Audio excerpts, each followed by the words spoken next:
দ্বন্দ্বিতায় আহ্বান করে বললেন, হে সখে দামোদর দামোদর, তুমি কেবল আহারেই পারদর্শী। সুবলকে তুমি পরাজিত করতে পেরেছো, কেননা সে তো একে দুর্বল এবং তার উপর তুমি ছলনার আশ্রয় গ্রহণ করেছিলে।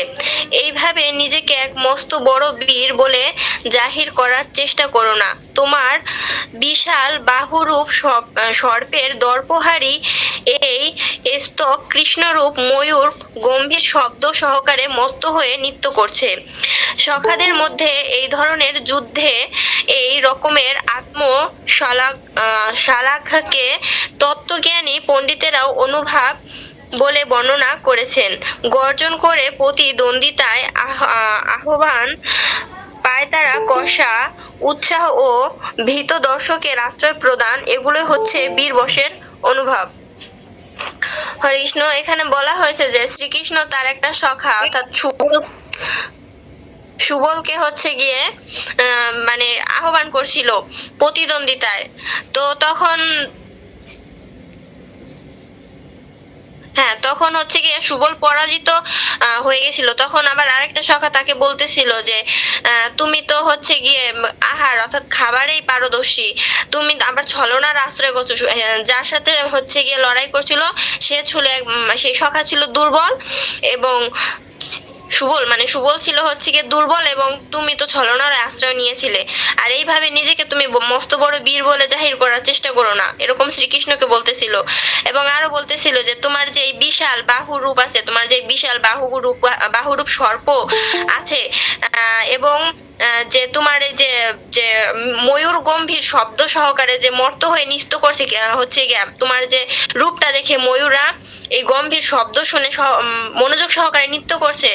এবং এটাই ছিল একটা হচ্ছে, এবং সখাদের মধ্যে এই ধরনের যুদ্ধ এবং এই তত্ত্বজ্ঞানী পণ্ডিতরা এগুলো অনুভব করে বলেছেন যে এগুলো হচ্ছে বীরবশের একটা অনুভব। হরে কৃষ্ণ প্রভু, ভুল ত্রুটি ক্ষমা করবেন। খুব সুন্দর বলেছেন। তাহলে ভগবান ছলনা করে, কিন্তু সেই ছলনাটি সবার কি হয়? আনন্দের উৎস হয়। আর আমাদের ছলনাগুলো মানুষের বিপদের সম্মুখে পড়ে। যাই হোক, আমাদের ওই ছলনার আশ্রয় নেওয়া উচিত না। ভগবান নিতে পারে, সেটা তার ভক্তদের আনন্দ বিধানের জন্য। তাহলে ভগবান কি খাওয়া দাওয়ায় পারদর্শী নাকি? সবার চেয়ে বেশি খায়, ভক্তদের চেয়েও বেশি খায়। ভগবান প্রচুর পরিমাণে খায়। খাওয়া 1 নাম্বার। ভীম যেমন খাওয়াতে 1 নাম্বার, তা কৃষ্ণ কি হচ্ছে? খাওয়া দাওয়া 1 নাম্বার। ঠিক আছে, এরপর কে পড়বেন? হরে কৃষ্ণ। শ্রীকৃষ্ণের এক সখা তাকে বললেন, হে মধুসূদন, আমার পরাক্রম সম্বন্ধে তুমি ভালোভাবে অবগত আছো, কিন্তু তবুও তুমি বলদেবকে প্রতিদ্বন্দ্বিতা আহ্বান করার জন্য ভদ্রসেনকে অনুপ্রাণিত করো, আমাকে নয়। এইভাবে তুমি কেবল আমাকে অপমান করছো, কেননা আমার বাহুদয়ে দুয়ারের অঘলের মতোই শক্তিশালী। প্রণাম শিশরণে।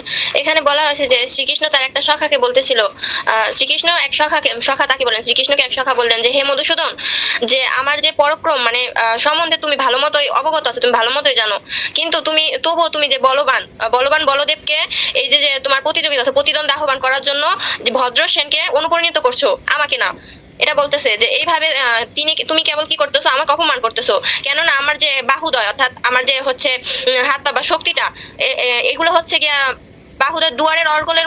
আমার কাছে বইটা নেই, এখানে এটাই বোঝাতে চাচ্ছে যে তার হাতগুলো অনেক শক্তিশালী, কিন্তু তারপরে হচ্ছে কি ভগবানের সাথে সে যুদ্ধ করতে চাচ্ছেন, এরকম একটা কিছু। কিন্তু এর জন্য বলছে তুমি অন্যকে আহ্বান করো, আমাকে আহ্বান করো না।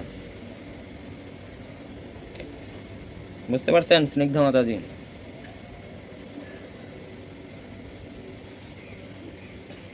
আচ্ছা, এরপর আর কেউ আছে পড়ার?